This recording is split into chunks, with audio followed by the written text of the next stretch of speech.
rock. Yes. Such a nice audience. It's really lovely. So my name's Izzy, and I've got resting polite face.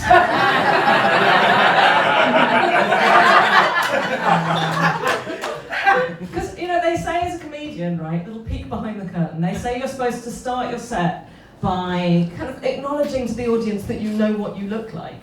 But, I mean, maybe I don't want to say that I look like Samantha Cameron is doing Halloween as Theresa May.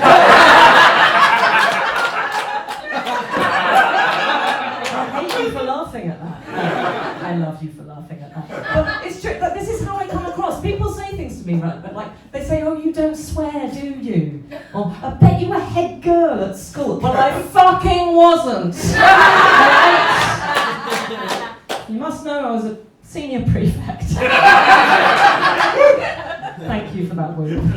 Fellow senior prefect, maybe, who knows. But I actually went to quite a rough school. That probably surprises you guys. It was so rough that in the mornings they would read out the sex offenders register. That's obviously not true. It's honestly not true. But I did go to quite like a sort of basic comprehensive school in Brighton. So, you know, I'm woke, right? I stick it to the man. Since things have opened up, I've been on 3 political marches. Thank you. I say marches. One of them was more of a sort of Islington Labour Party cocktail fundraiser.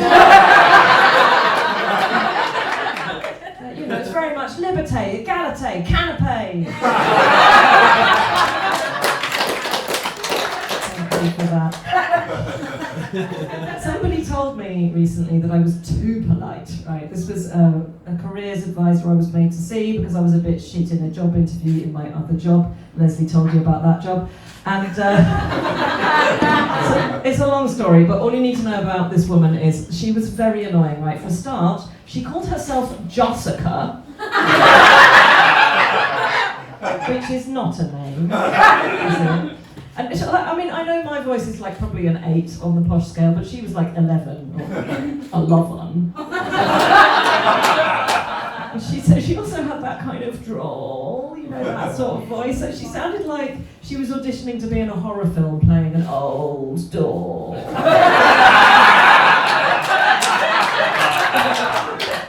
She said, Izzy, I think you're maybe holding yourself back. In your career. Like, you could get seen in A&E before this woman would finish the sentence. I think you're holding yourself back in your career because you're too polite. Jessica, while you've been talking, I've been through the menopause. And you know, politeness is fine and moderation. I'm a dolphin. But you might actually be adapted to politeness. I'm sorry, but what the fuck is politeness addiction? Is that like going out every night binge thanking? I tried to make me go to rehab, but I said no, thank you, no, thank you, no.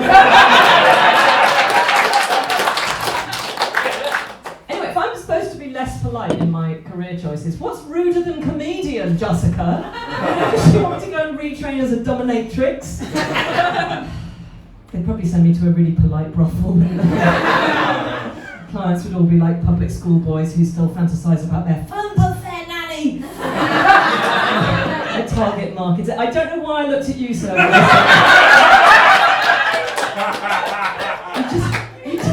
You do look a little bit like that would be your kind of brothel. I'm sure you won't, but if you did, it would be quite nice. It would be like in a country house with an Olga. You'd go into the bedrooms and the Archers would be playing in the background.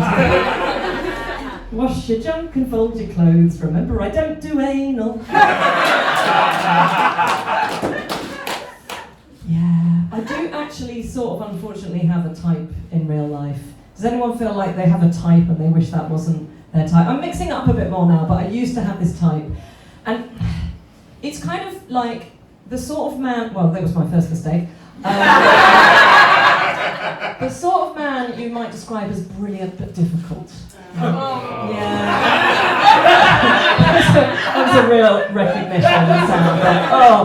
I think the problem is that I kind of liked the idea of myself as someone who falls for someone brilliant but difficult, as opposed to, the other type of man, easygoing but stupid.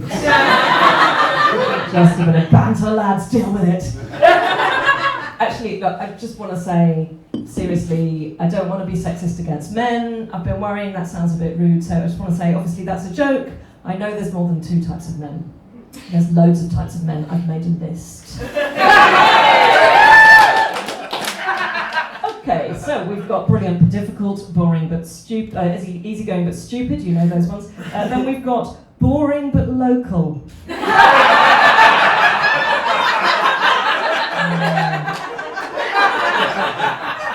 Then I've got old but grateful.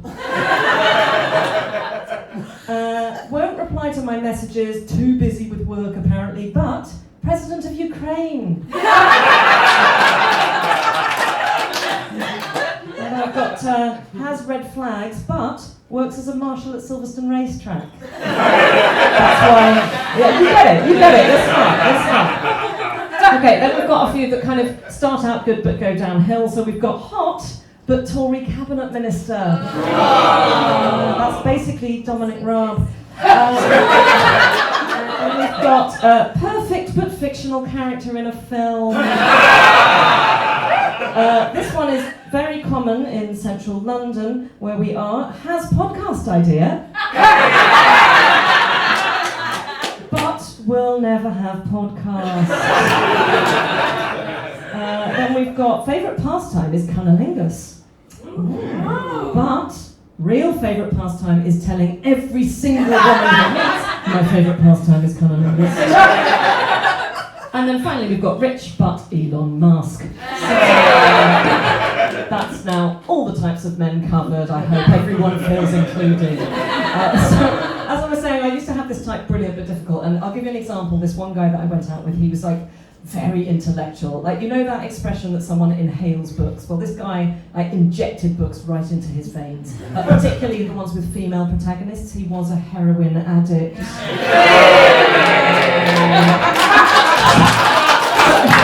That divides the room, that one. Some of you are clapping. I heard some groans from the people who don't like jokes. So this was my time. So he was very brilliant, but he was also very creative. Like, get this, right? He wrote me a sonnet and a piano sonata. Yeah, that really raised the bar for romantic gestures. Like, now, I won't even let someone finger me until they've written me a novel and an opera. I haven't had sex for fucking ages. Because, before this, guys, you know this, I was getting more toward boring but local, but this guy just raised my standards too high. But actually, no, I'm not going to say that, because he was also difficult. And the difficult bit was he was like crazy jealous. So jealous, he was jealous of my past. So, like, when we first got together, he kept asking me to buy myself a new bed, because he didn't like the fact that my current bed, shall we say, has a past. It's not good, is it? I mean, it probably didn't help that I carved all the names of my ex-lovers into the But you know what I did, right? I was too polite, because I started trying to make my conversation a sort of jealousy-free, safe space for him. It just made everyone's names get longer, because I'd be like, oh yeah, I went for a drink last night with Sam, short for Samantha, Pete, who's married and I really respect his wife, and Gay Jerry, who's so obviously gay, everyone calls him Gay Jerry, including himself, apart from that time he called himself Jerry the Mouse, as in Tom and Jerry, because he doesn't like pussy.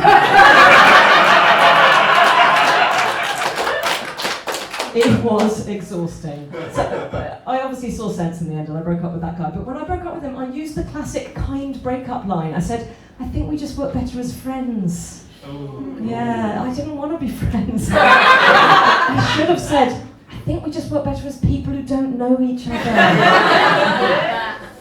So, okay, maybe Jessica was onto something, maybe I'm a bit too polite sometimes, but you guys have known me for nearly 10 minutes now. You know that I can be a bit too polite, but I can go to the other extreme. And I think this is because of my parents. Because on the one side, my mum is still alive. My mum is, she's very British, like very middle class, So much so that she gets slightly annoyed by anything American. So if I'm out with her, I'll see her kind of twitching if she hears someone say, "Can I get a coffee?" She's like, no, it's "Can I have a tea?"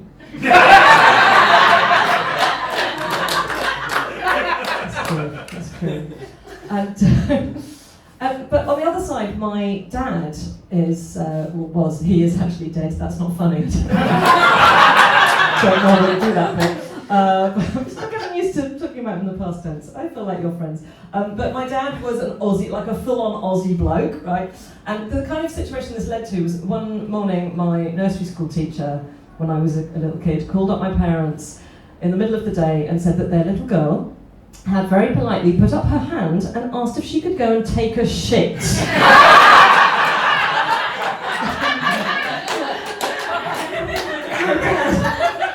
My dad was like, "Proud of you, mate." That's what I call it. But my mum was like, "Izzy, you don't go around telling people you're going to take a shit. It's have a shit." So I'm gonna leave you in a minute, but I'm just gonna say, if any of you want to help me in my campaign to be a bit ruder, you can follow me on Twitter or Instagram. I'm Izzy IZZY. Mant is M-A-N-T, like man with a T. Maybe that's why my mum married my dad, because she likes a man with a T. So yeah, I'm just gonna leave you with this little life lesson from having an Aussie dad. And if any of you basically feel like you come across too polite sometimes, like I do, all you need to do is channel your inner Aussie dad. Right? I feel like everyone's got one of these, right? I'm talking about a kind of affectionate, sweary directness, right? The best example is something I heard my dad say when I was younger. He was just saying goodbye to somebody at the front door, and I heard him use this beautiful phrase. He said, "You're a bastard, but I like ya." And I thought, that's so wonderful. He can express his feelings in that way to the TV licensing woman. I'm Izzy Mant. Thank you very much.